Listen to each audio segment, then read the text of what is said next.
Hello friends, welcome to our channel Learning Rocks.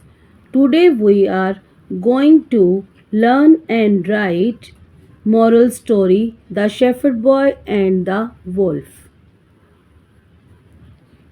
The Shepherd Boy and the Wolf. Once there was a shepherd boy.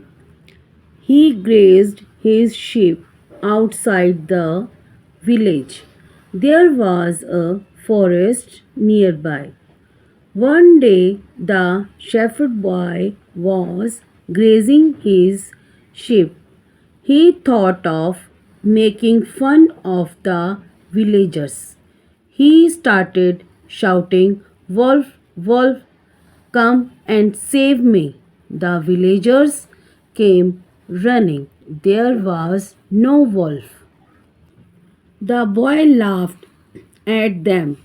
He said that it was a joke. The villagers were angry. They went away. One day a wolf really came there.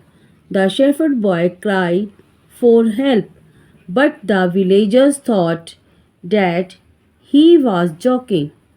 They did not come. The wolf killed many sheep. It wounded the boy. The boy learned a lesson. He never told a lie again.